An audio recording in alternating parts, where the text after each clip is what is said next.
Então, na aula de hoje, a gente vai estudar o que acontece com alguns constituintes químicos da água, como consequência da estratificação e desestratificação térmica dos lagos. Tá? Então, vou falar primeiro do oxigênio dissolvido. Aqui, nessa foto, eu coloquei um pedaço aqui do método de Winkler, que é para a determinação de oxigênio dissolvido. Então, esse amarelinho aqui já é a amostra com os reagentes do método de Winkler. Como a gente viu, né, nessa aula anterior sobre estratificação térmica, a estratificação térmica acaba tendo como consequência efeitos, né, na estratificação química do lago. Essa estratificação térmica influencia as concentrações de gases, tanto oxigênio quanto CO2 e outros que acabam sendo formados devido à ausência, né, de alguns gases e ao acúmulo de algumas substâncias no fundo do lago. Então, a gente vai ver a diferença entre lagos tropicais e lagos temperados com relação a essa estratificação térmica e química. Antes de mais nada, vamos recordar aqui, né, quais fatores influenciam na solubilidade dos gases. No caso do oxigênio, quanto maior a temperatura, né, da água, menor será a solubilidade do O2. Quanto maior a pressão, maior vai ser a solubilidade. Quanto maior a salinidade, menor será a solubilidade do gás. Aí pode acontecer situações de saturação e supersaturação dos gases nas águas naturais. Então, o oxigênio, ele sofre efeitos, né, da estratificação térmica nos corpos d'água. As principais fontes de oxigênio para os corpos aquáticos são a própria atmosfera, né, com a ação dos ventos, a camada superficial acaba recebendo os gases presentes na atmosfera, né, então a turbulência na parte superior favorece a oxigenação dessas águas. Tá? A própria fotossíntese é uma fonte de oxigênio, né, então durante a formação da matéria orgânica, né, ocorre a produção de oxigênio. E as perdas de oxigênio acontecem também no corpo d'água, né, devido à utilização desse gás para decompor a matéria orgânica e nos processos de respiração, né, e também com perdas para a própria atmosfera. Então, como eu falei, nos corpos d'água podem ocorrer situações também de saturação, né, quando a concentração do gás atinge o máximo de solubilidade, e supersaturação. Essa supersaturação é a concentração que excede a saturação. Isso pode acontecer nas águas naturais quando a densidade fitoplânctônica é elevada. Então, com uma grande quantidade de fitoplâncton, ocorre uma grande produção, né, de oxigênio. Então, as águas ficam com supersaturação, acima de 100% de oxigênio. Então, a gente vai ver aqui como fica a distribuição do oxigênio dissolvido nos lagos oligotróficos. O que é nos lagos oligotróficos? É nos lagos com uma baixa produção primária, né? Baixa concentração de nutrientes e baixa produção primária. Então, a gente pode considerar que a primeira situação aqui mais simples, de uma distribuição ortograda do oxigênio dissolvido. Ortograda, como o próprio nome diz, né? Uma distribuição uniforme ao longo da coluna d'água. Tá? Então, o oxigênio se distribui de forma uniforme do início, né, da superfície até o fundo. E pode se observar um aumento ligeiro no fundo devido à menor temperatura, né, nas camadas mais profundas. E menores temperaturas favorecem a dissolução dos gases. Tá? E uma outra situação é para lago eutrófico. Em lago eutrófico, a distribuição, ela geralmente apresenta-se na forma clinograda. O próprio nome também já diz, né? Clinograda, com uma inclinação. Então, nesses lagos eutróficos, o que acontece? A produção primária é elevada, né? Então a gente pode observar uma grande quantidade de matéria orgânica, e essa matéria orgânica vai ser degradada com a utilização do oxigênio dissolvido. Tá?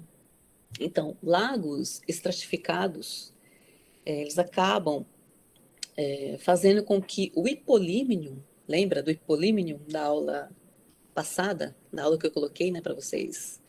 A última aula que eu coloquei para vocês fala do hipolímnio, da divisão, né, das camadas em epilímnio, hipolímnio e o metalímnio, que é a camada intermediária. O epilímnio é na superfície, o hipolímnio fica no fundo. Então, num lago estratificado, né, termicamente, as camadas não se misturam e também não tem essa distribuição de gases por toda a camada, né, por todo o lago. Então, o que acontece é que essas camadas mais profundas vão ficando cada vez mais deficitárias em oxigênio, né, porque à medida em que a matéria orgânica vai sendo produzida na superfície do lago, essa matéria orgânica demanda oxigênio para decomposição. Então, no epilímnio é formada a matéria orgânica. Essa matéria orgânica vai sofrendo, né, decaimento e sedimentação, e ao longo da coluna d'água, o oxigênio vai sendo consumido. Então, a distribuição vertical, como a gente vai observar a concentração do oxigênio ao longo da coluna d'água, né, ele vai diminuir com a profundidade. Na superfície, a concentração do oxigênio deve ser elevada por causa desse contato, nessa proximidade com a atmosfera, e também com a produção primária, né, produção de oxigênio. Porém, no metalímnio, já se observa um declínio bem intenso do oxigênio, né, e no hipolímnio ocorre um acúmulo de matéria orgânica. Então, o oxigênio vai sendo consumido e não vai sendo reposto nessas camadas mais profundas. Tá? Então, aqui a gente tem alguns gráficos para desenhar o perfil do oxigênio dissolvido, né, o perfil vertical do oxigênio dissolvido. A gente está vendo aqui no eixo temperatura e oxigênio, no eixo X, tá? Então a concentração do oxigênio e a temperatura estão representadas aqui no eixo X, e a profundidade no eixo Y. Então, esse tracejado verde indica o que acontece com a temperatura ao longo da coluna d'água. Né? Então, na situação A, o lago ele está estratificado termicamente, né, que a gente observa aqui o epilímnio. Olha, no epilímnio a temperatura é homogênea, né, é a camada mais leve, menos densa, porque a temperatura é mais elevada, então ela é menos densa que as outras camadas.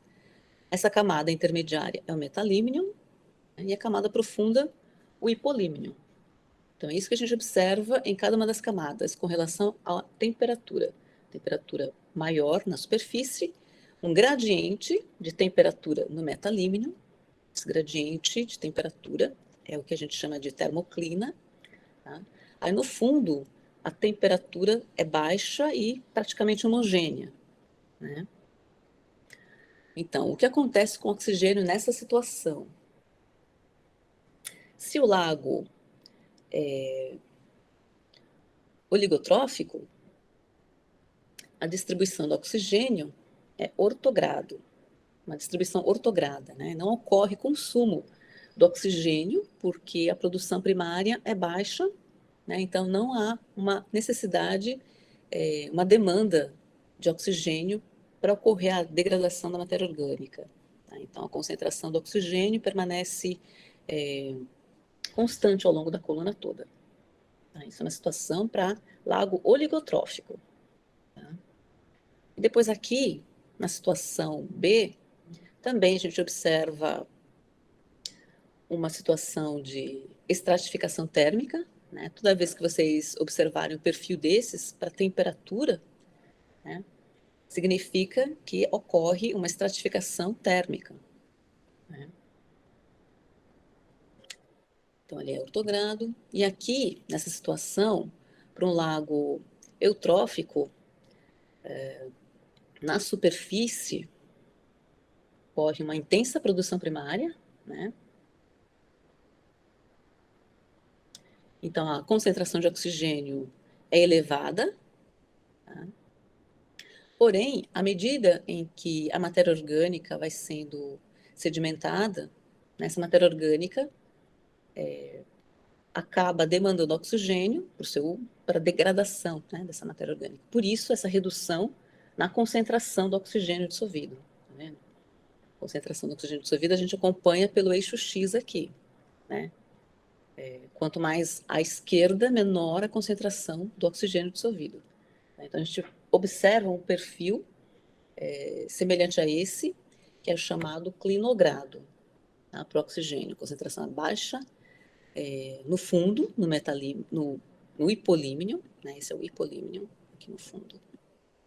Então, o hipolímnion, ele fica com concentrações bem baixas de oxigênio.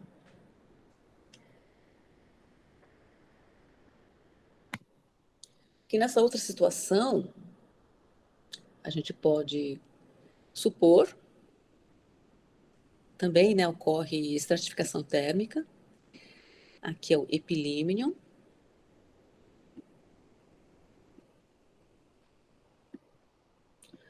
a região intermediária é o metalímnion.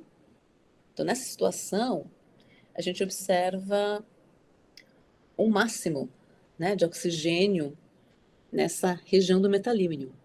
Então, o que pode acontecer, a gente pode supor que existe uma comunidade aqui, planctônica, fitoplanctônica,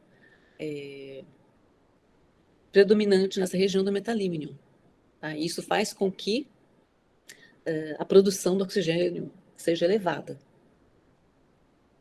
E aí, com a profundidade, a concentração começa a diminuir, porque a matéria orgânica, então, vai sendo degradada.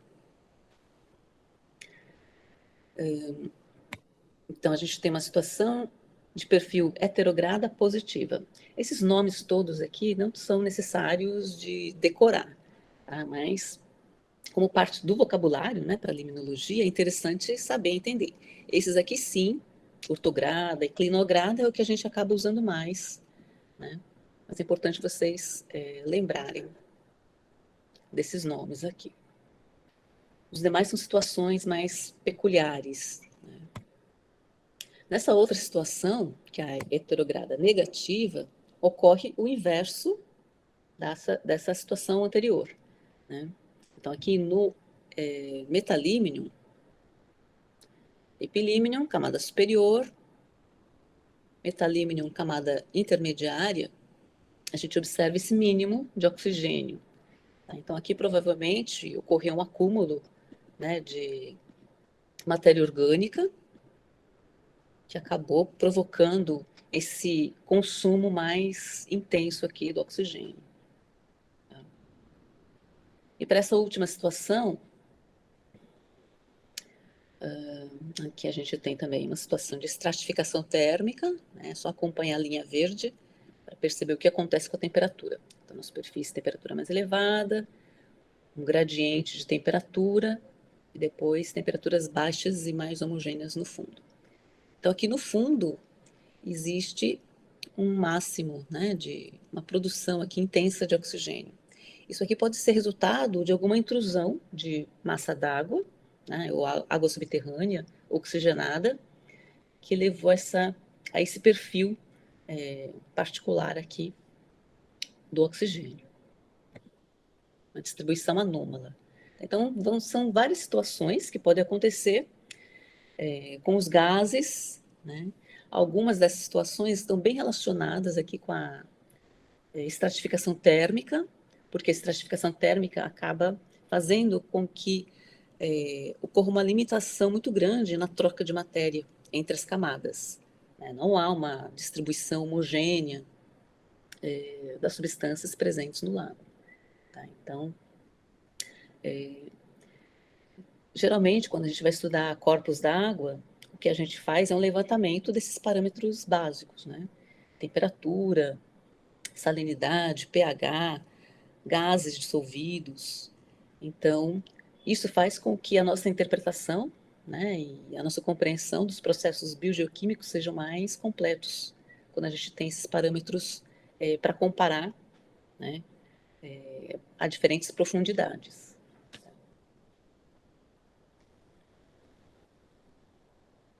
A forma do lago pode interferir bastante, né, na distribuição dos gases também. Tá? Numa situação de lago oligotrófico, o volume do epilímnion dividido pelo volume do hipolímnion geralmente é bem maior, menor do que 1. É bem menor do que 1, né? O volume do hipolímnion é grande. E esse volume grande de hipolímnion favorece o armazenamento do oxigênio. No caso do lago eutrófico, o volume do epilímnion dividido pelo volume do hipolímnion resulta em valores maiores do que 1, o que indica que esse volume, né, do epilímnion é bem maior. Tá? Aí nessa situação, o lago não consegue armazenar oxigênio suficiente, né? Então o hipolímnion acaba sofrendo com uma baixa concentração de oxigênio. Então aqui a gente tem uma ilustração para lagos oligotróficos e lagos eutróficos. Nesses gráficos, o que a gente pode notar logo de cara, né, é a profundidade dos lagos envolvidos aqui. Para os lagos oligotróficos, a gente observa, né, profundidades bem maiores, né? Nesse exemplo, a profundidade do lago é de 50 metros. E o lago eutrófico, nesse exemplo aqui, está como 30, que já é bem elevado, né? Uma profundidade bem considerável para um lago eutrófico. Mas, via de regra, os lagos oligotróficos são mais profundos do que os eutróficos. Então, aqui a gente tem, para um lago oligotrófico, o volume do epilímnion, aqui, esse é o epilímnion, né? Esse aqui é o hipolímnion.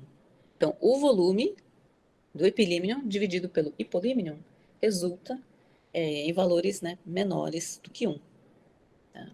E aí a gente tem uma grande concentração de oxigênio armazenada aqui nessa região do hipolímnion. Tá? E o perfil, então, é ortogrado para o oxigênio, mesmo em situação de estratificação térmica.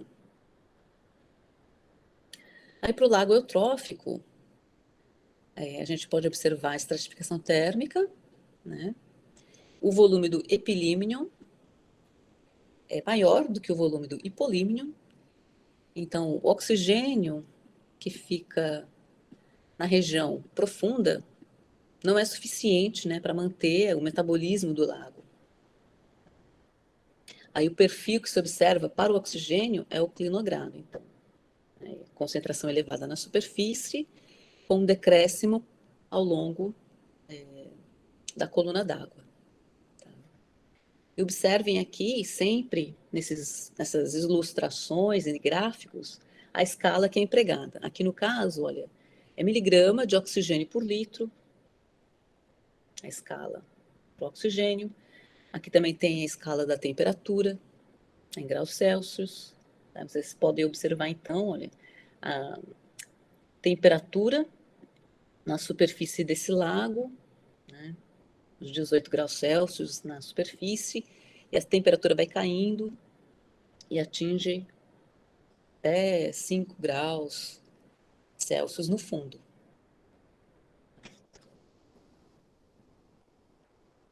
São exemplos, né, de lagos.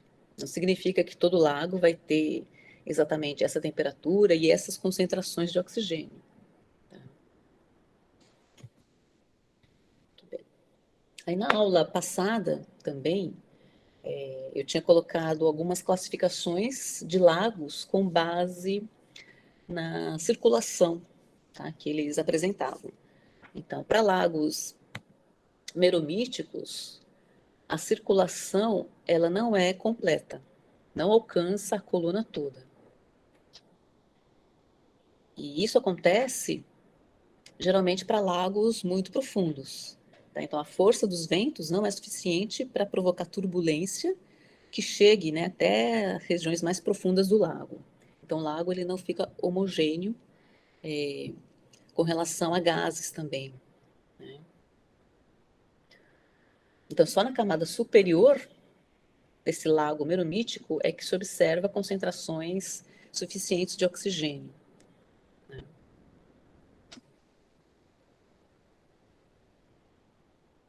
Então, aqui a gente tem um esquema indicando esse lago meromítico. A circulação ela não é completa, tá? Somente aqui, olha, na região superficial, né, do lago, é que se observa a concentração de oxigênio. Depois aqui dessa profundidade, o oxigênio é praticamente nulo, né, é anóxico. Essa parte do lago aqui, profunda, é anóxica. Tá? Então, a gente observa aqui na escala, olha, temperatura em graus Celsius, concentração de oxigênio, miligramas de oxigênio por litro, e também o outro dado, que é o ácido sulfídrico, miligrama de ácido sulfídrico por litro. Aí, nesse esqueminha, a gente observa aqui a concentração o que acontece com a concentração do ácido sulfídrico. Quando o oxigênio atinge aqui a concentração praticamente nula, né, situação de anoxia, a gente observa que a concentração do ácido sulfídrico começa a aumentar. Isso significa que outras substâncias estão sendo utilizadas para decompor a matéria orgânica. No caso, é o sulfato. Aí, com o consumo de sulfato, o que se observa é a produção de gás sulfídrico. Né? Então, quando você sente aquele odor de ovo naquelas águas mais paradas, é porque o sulfato está sendo utilizado para decompor a matéria orgânica e está liberando esse gás aqui que tem esse cheiro característico, né, de ovo podre. Então, começa a se formar esse gás na região mais profunda, né, do lago, que tem esse déficit de oxigênio. Então, esse gráfico aqui não dá para enxergar muito bem, mas não significa que uma coisa aqui está se transformando em outra. Acabou o oxigênio, simplesmente isso. Tá? E aí começa a se observar a formação de gases, tá? De outros gases, né? No caso, o H2S. Que mais? Muito bem. Então, aqui eu coloquei um exercício, a gente pode ver isso aqui depois, né? Para desenhar, esquematizar a estratificação e desestratificação térmica para um lago de uma região temperada e também esboçar o perfil vertical do O2 dissolvido para cada uma das situações sazonais.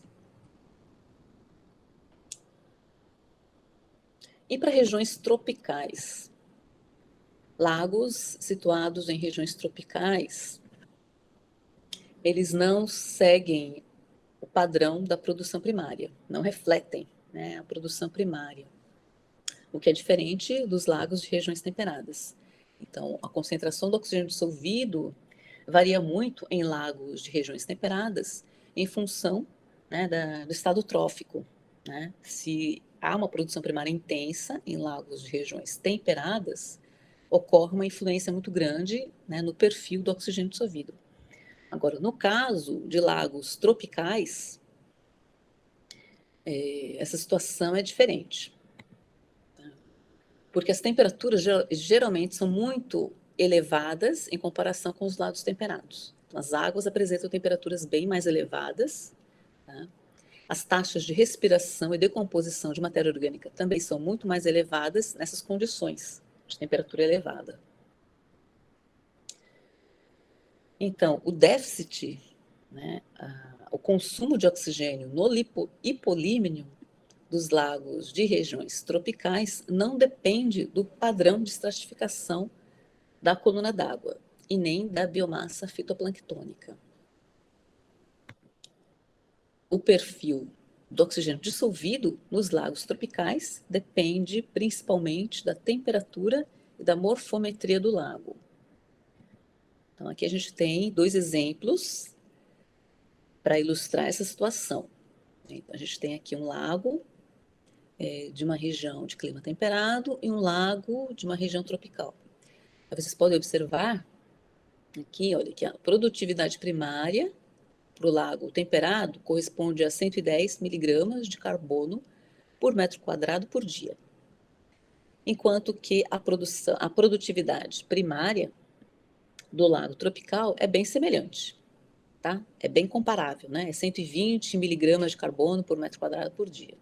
Então, apesar dessa produtividade primária semelhante para os dois lagos, para a situação do lago temperado, olha só, o oxigênio ele permanece praticamente homogêneo ao longo da coluna d'água, né? A gente tem aqui a concentração, olha, em termos de saturação do oxigênio.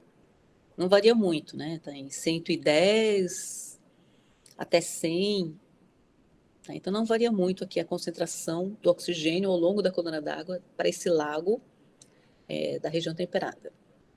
Agora, para o lago tropical, né, a estratificação térmica nem é assim intensa também, olha, mas a temperatura, como vocês podem observar aqui, olha, a temperatura do lago tropical está quase 26 graus, né? E segue quente, olha, com essa temperatura relativamente elevada até os 25, 30 metros de profundidade, né? E o que acontece com o oxigênio dissolvido nesse lago tropical? Vai diminuindo, diminui bastante. Olha, tinha 100% de saturação na superfície e foi decaindo até chegar a concentração bem baixa, olha. Quase situação de anoxia aqui no fundo do lago, né? Bem diferente dessa outra situação aqui, que fica quase que 100% de saturação ainda aqui no fundo, né?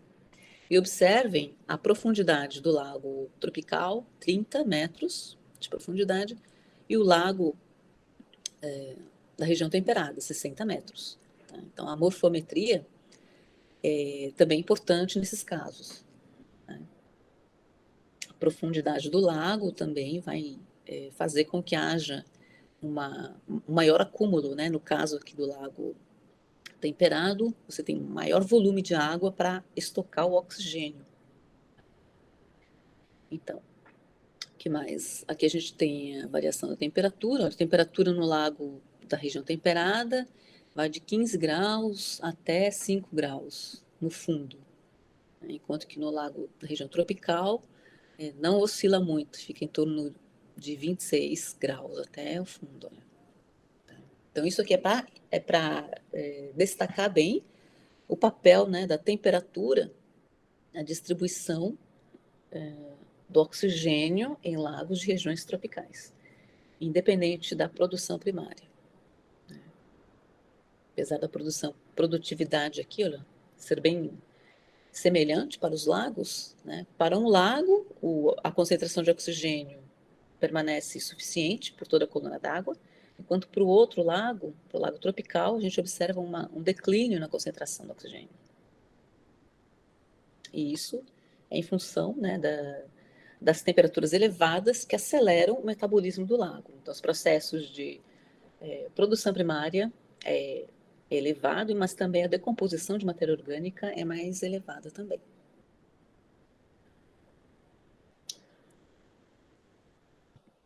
Então, nos lagos brasileiros, o que a gente observa são, para os lagos brasileiros, o que a gente observa são profundidades rasas, tá? E o aporte atmosférico é a principal fonte de O2 para o epilímnio. As temperaturas elevadas, como eu já adiantei, né, aceleram o metabolismo do lago.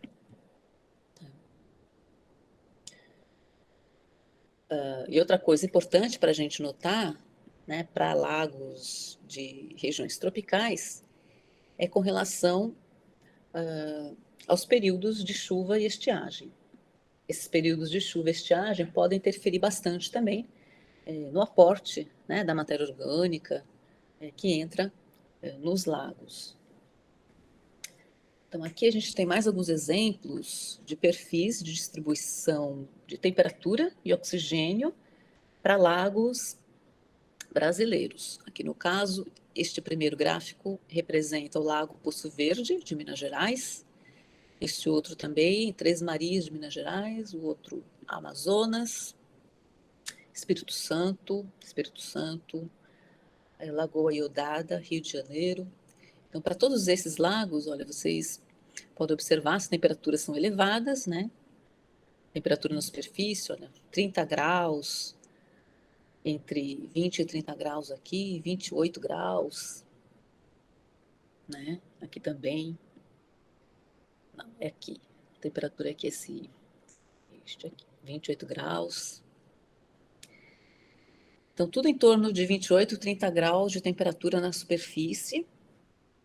E o oxigênio, para todas as situações, tem esse formato, né? Tem esse perfil clinogrado. Mesmo com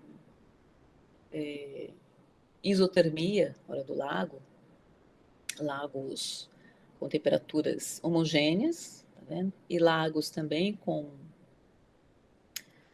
esse perfil, né, um pouco mais estratificado. Para todas as situações ocorre essa variação tipo clinograda do oxigênio. Vocês podem observar, olha, a produtividade primária, que é produção primária dada em termos de clorofila A. Então, 1,6 microgramas de clorofila A por litro, 0,8 microgramas. Aqui as concentrações, a produção primária é dada em termos de clorofila A.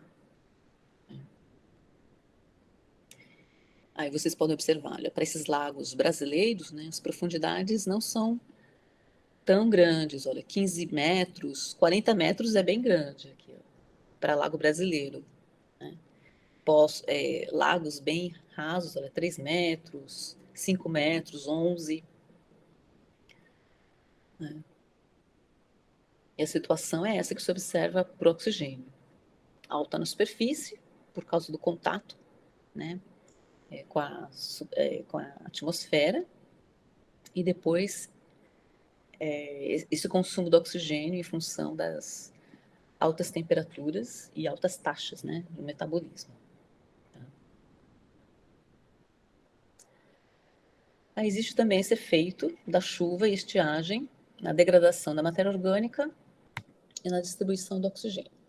Então, em períodos de chuva, o que acontece com o lago, né? A entrada de água acaba provocando ressuspensão dos sedimentos, né? Os lagos são rasos, então é com muita facilidade que o fundo acaba sendo revolvido, né? E a entrada da matéria orgânica pode acontecer através de água de escoamento, né? E isso tudo faz com que a transparência da água diminua, né? Quanto mais sedimento e suspensão, menor a transparência da água. E aí, com menor transparência da água, né, maior atenuação da radiação que penetra ali no lago, e com isso a zona fótica fica menor. Né? Com a zona fótica menos extensa, a produção primária também é mais limitada. Né? Se a produção primária é limitada, a produção de oxigênio também vai ser limitada. E em período de estiagem, né, seca, ocorre um menor aporte de matéria orgânica para o lago. Né? Então, todo o material ao redor do lago, árvores, plantas, isso não vai parar dentro do corpo d'água. Né? Então, o material acaba não prejudicando ainda mais a concentração de oxigênio do lago nessa situação de estiagem. Então, eu fiz esse desenho mostrando aqui o período de chuva, né, a água de escoamento superficial, carregando uma grande quantidade de matéria orgânica das margens, da região litorânea do lago. Isso tudo vai parar no corpo d'água e pode, né, fazer com que a região profunda do lago torne-se anaeróbica. Então, a gente pode observar uma concentração bem reduzida do oxigênio. e uma distribuição da temperatura aqui em torno de 27 graus, tá, para esses lagos de regiões tropicais. Tá. Para o período de estiagem, né, o aporte de matéria orgânica é menor, as plantas, a vegetação já está mais seca, e aí não contribui de forma tão intensa na matéria alóctone, né, para o corpo d'água. E aí, nessa situação, então, é possível que o oxigênio ele se restabeleça, né, a concentração de oxigênio se restabeleça ao longo aqui da coluna d'água. Tá? Muito bem. Alguma dúvida até aqui? Então, essencialmente é isso que a gente tem para o oxigênio dissolvido para os lagos. Agora eu vou falar sobre o CO2. Então, o CO2, ele também é bastante abundante nas águas, então é abundante na atmosfera e é solúvel nas águas. E o CO2 é a principal forma de carbono inorgânico no ecossistema aquático. As principais fontes de CO2, a atmosfera, a respiração e a decomposição de matéria orgânica. Então, a gente chama, acho que vocês já viram isso, né? A parte de carbono. O carbono inorgânico é o gás carbônico, o bicarbonato e o carbonato. E o carbono orgânico é o carbono particulado, carbono orgânico particulado, aquele que compõe a matéria viva, os detritos animais e vegetais. Né? O carbono orgânico dissolvido são aqueles produtos de excreção e decomposição, os ácidos fúlvicos, úmicos, os lipídios, ácidos graxos, triglicerídeos, esteroides, carboidratos, proteínas, aminoácidos, material genético, hidrocarbonetos, pigmentos. Tá? Isso tudo é carbono orgânico. Aqui eu tenho um ciclo bem resumido para o carbono, né? Envolve o CO2 atmosférico, então, né? Os processos naturais aqui de combustão formam, né, o CO2 atmosférico, os processos de combustão de combustível fóssil, né, também geram mais CO2 para a atmosfera. O CO2 ele pode ser assimilado pelo fitoplâncton, né, no oceano. Essa matéria orgânica que é formada a partir dessa assimilação do CO2 pode sedimentar, né, formar depósitos marinhos, né, incrementar o carbonato de cálcio nesses depósitos. Né? Então, nessa forma de carbonato de cálcio, o carbono fica retido, né, por longos períodos. Outros processos envolvem também a assimilação do CO2 atmosférico, né? A própria assimilação pelo solo, a assimilação por plantas e animais, né? A matéria orgânica, a decomposição dos animais, acabam sendo incorporados aos solos, né? E com o passar dos anos, milênios, toda essa matéria orgânica vai sendo transformada, né, em fóssil, material combustível fóssil, que se divide em turfa, carvão, óleo, diferentes formas aqui de carbono, né, orgânico. Os processos de respiração de plantas, respiração animal também envolvem o CO2, né? E aqui a gente tem esse ciclo simplificado do carbono. Aqui na figura também a gente pode ver, né, a influência antrópica, aumentando aqui a concentração do CO2 na atmosfera, presença de automóveis, indústrias, residências, né, fazem parte aqui do ciclo do carbono. E o carbono, o sistema, né, dióxido de carbono, carbonato, está representado aqui nessa figura. Esse sistema gás carbônico carbonato envolve interfaces, né, ar-água, essa interface, e a interface também água, sedimento e solo. Então, na primeira interface aqui, água-atmosfera, o CO2 atmosférico, ele se dissolve na água, né, tanto água doce quanto água do mar, e reage prontamente formando o gás carbônico. Esse gás, ele se dissocia rapidamente em H+ e bicarbonato, né, e reage com a hidroxila, formando então, neutralizando-se, né, o ácido. A hidroxila é proveniente do processo de dissolução do carbonato de cálcio presente nas rochas e sedimentos e solo. Né? Então, durante esse processo de dissolução do carbonato de cálcio, a gente tem a formação do cálcio, 2+, carbonato, né? Formando aqui essa relação. Então, essas são as reações químicas envolvidas nesse sistema de óxido de carbono, carbonato. O carbono inorgânico total, dissolvido nas águas naturais, né, ou a alcalinidade, corresponde à soma de todas as formas inorgânicas de carbono dissolvido. Né? Então, aqui tem o gás carbônico, tem o ácido carbônico, o bicarbonato e o carbonato. Aí, como bicarbonatos e carbonatos estão em concentrações muito maiores do que o CO2 e o ácido, né, carbônico, pode-se considerar que o carbono inorgânico total é a concentração, é a soma, né? É o somatório dos carbonatos e bicarbonatos. Então, essa é uma forma reduzida de se chegar na concentração do carbono inorgânico total, ou alcalinidade, né, do carbonato.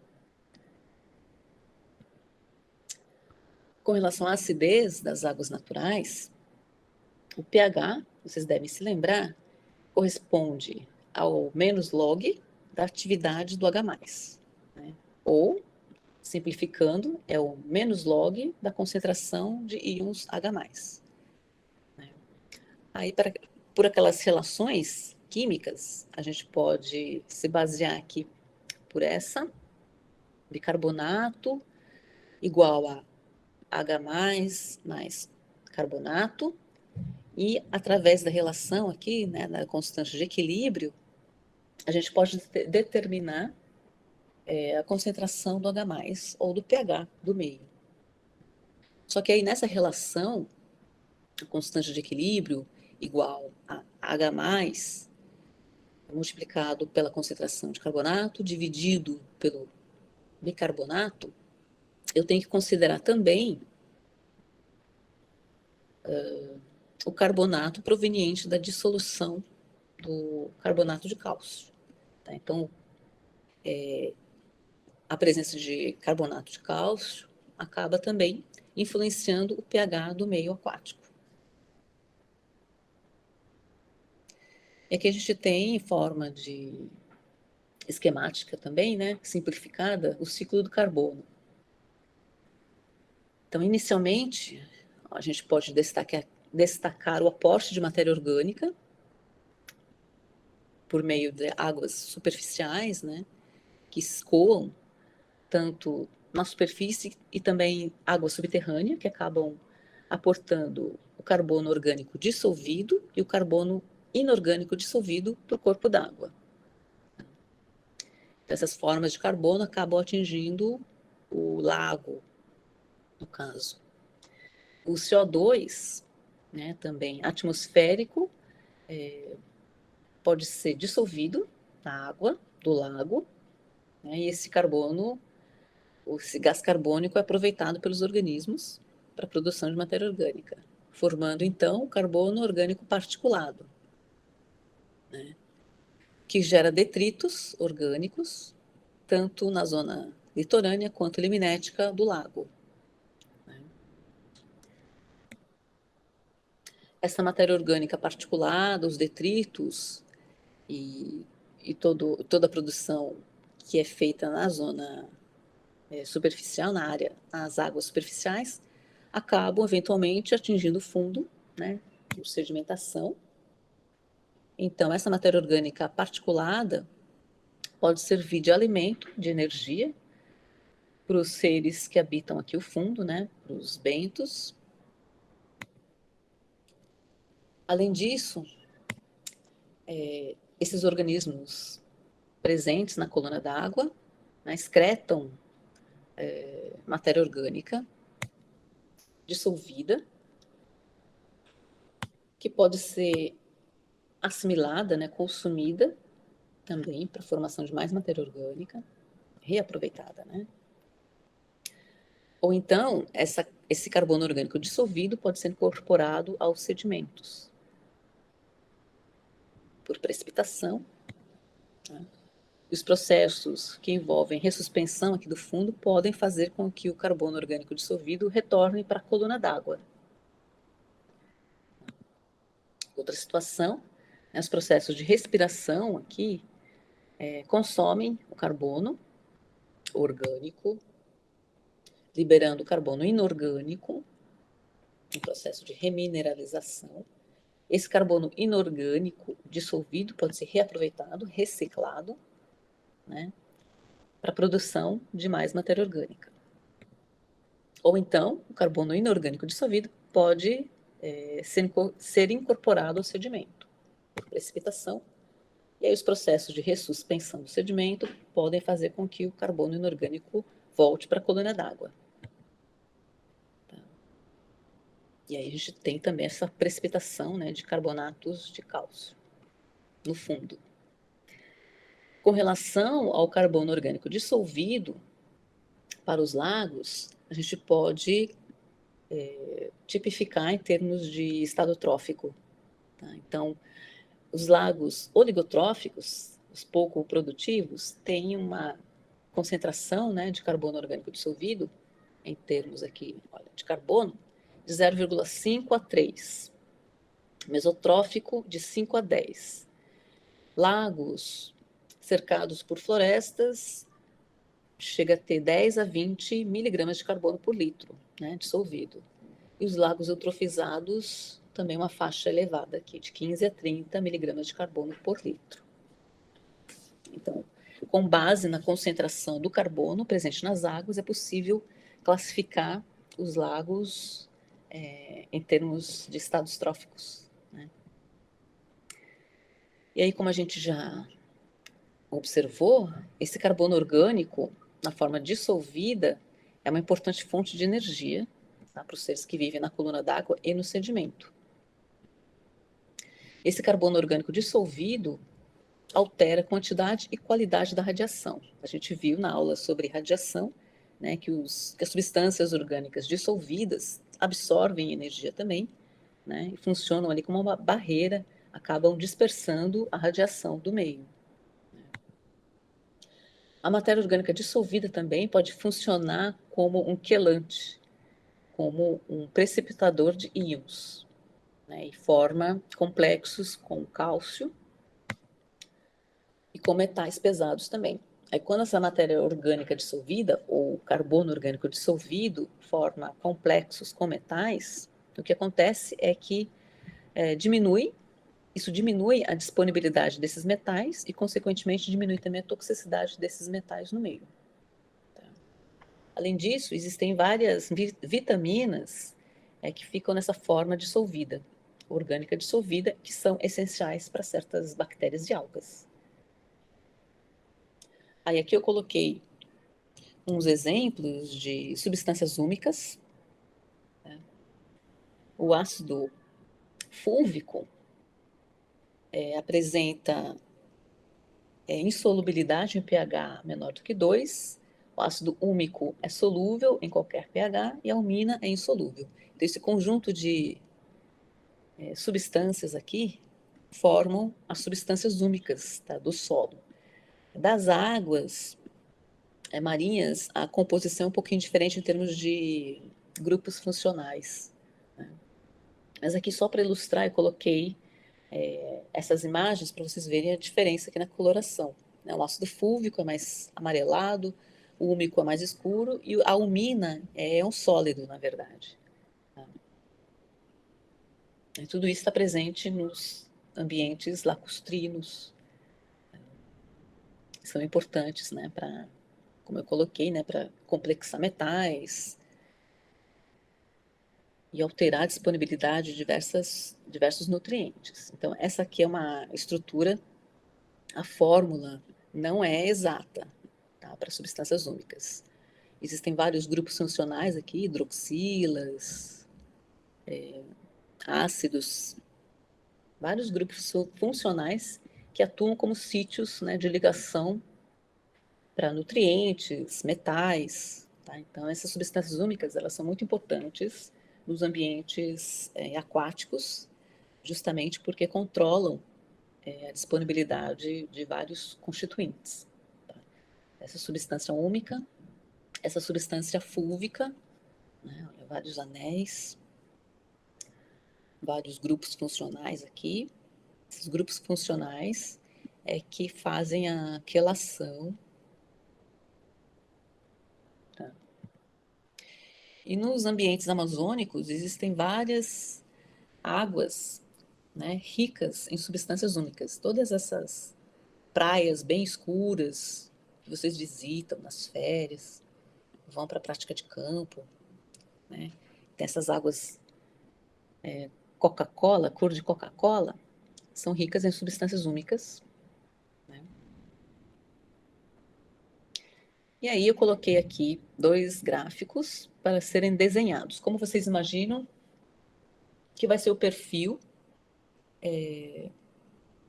do CO2, ou do somatório, né?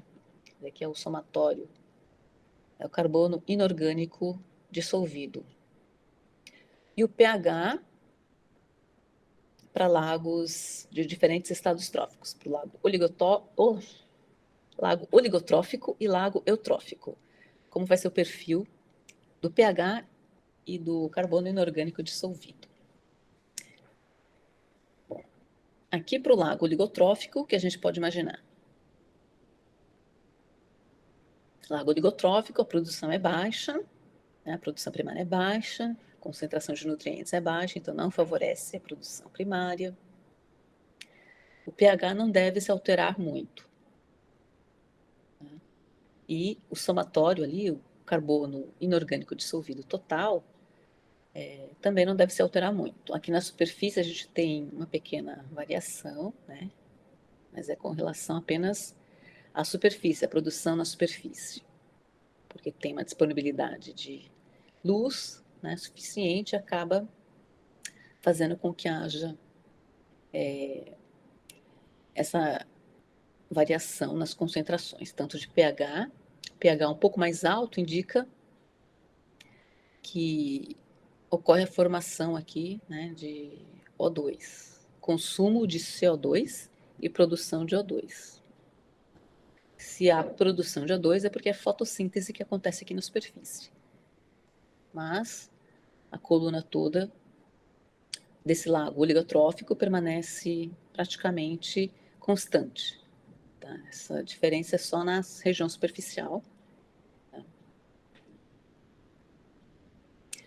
E aqui se tem, né, essa produção de O2, existe o consumo de CO2. Então a concentração aqui, né, só vai aumentar com a profundidade, porque essa baixa produção primária que acontece aqui acaba sendo decomposta também. Né? Então forma-se CO2 de volta. E para um lago eutrófico, a situação já é um pouco diferente. Né? A gente deve observar uma produção primária elevada, a concentração de nutrientes elevada que propicia a produção elevada. Então, a gente tem uma variação considerável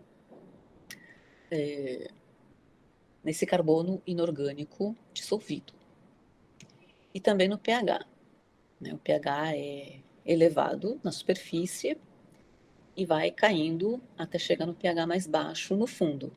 Tá? Isso indica, então, né, perfis opostos, né? pH, enquanto o pH diminui com a profundidade, o carbono inorgânico dissolvido aumenta com a profundidade. Então, águas mais ricas em CO2, né, serão mais ácidas.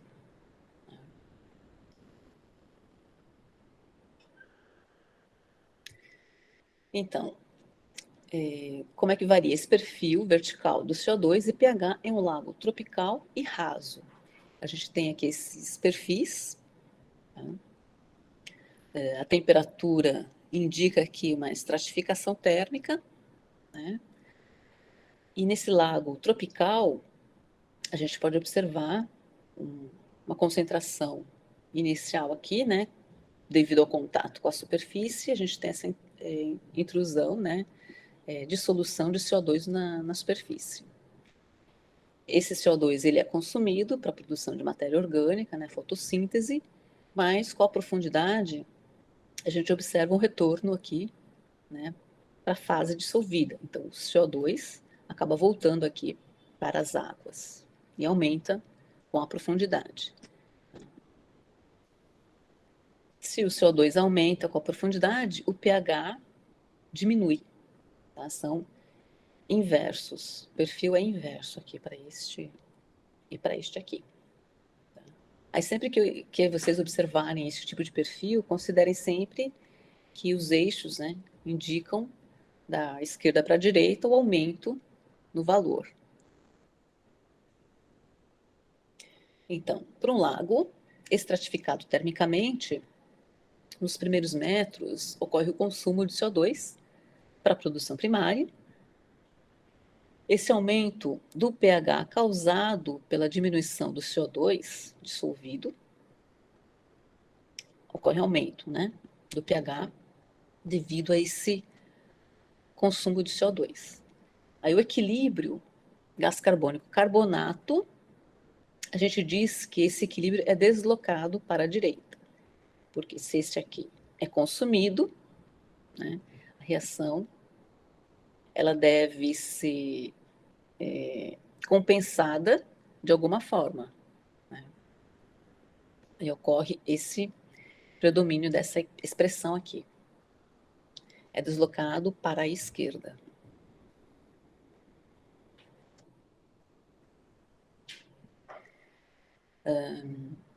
Nos metros seguintes,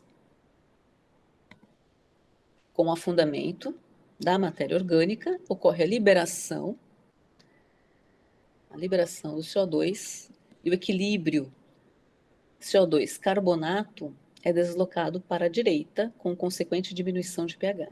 Então, se esse equilíbrio é deslocado para a direita, aumenta aqui, olha. Se aumenta H+, diminui o pH. Essa é uma forma bem química para se estudar esses deslocamentos de equilíbrios. Tá. Então, aqui a gente tem um lago eutrófico, estratificado. O CO2 apresenta esse perfil, é mais elevado no fundo, né? Na superfície ele é consumido para a produção de matéria orgânica. E vocês podem perceber que o perfil do CO2 é o oposto ao perfil do oxigênio dissolvido. Tá? Porque enquanto um é consumido, o outro é produzido durante a fotossíntese. Né? Então, eles apresentam-se sempre de forma inversa. No lago oligotrófico, a gente não deve observar tantas diferenças, mesmo em uma situação de estratificação térmica. E aí, se a estratificação térmica ela fica estável por muito tempo, né, com a divisão das camadas e a limitação na circulação das águas, o fundo se torna anóxico, né, e essa situação de anoxia favorece a solubilização do ferro e do manganês, que estavam ali nos sedimentos superficiais, né? Nessa situação de anoxia também ocorre a solubilização de fósforo, né? O fósforo é um nutriente, e o excesso de nutriente no meio faz com que as algas se proliferem. Então, ocorre uma eutrofização acelerada do meio.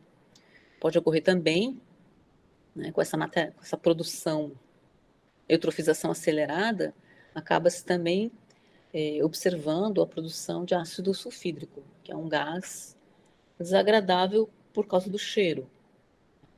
Então, em termos de qualidade de água, quando o hipolímnion se torna anóxico, a gente tem várias situações que são consideradas inapropriadas para esse corpo hídrico funcionar, né, como uma área de recreação. Para abastecimento é completamente inadequado, né? E para recreação, contato primário, ou mesmo paisagismo, essa água acaba sendo inadequada. Muito bem. Para essa aula, eu usei essencialmente fundamentos de liminologia, do Esteves, né? Liminologia Tundizi, e tem esse site aqui, que é dessa associação, que fala tudo sobre substâncias úmicas. Então, é isso por enquanto. Alguma dúvida? Querem que eu repasse algum ponto aqui? Explique algum outro ponto que não ficou claro?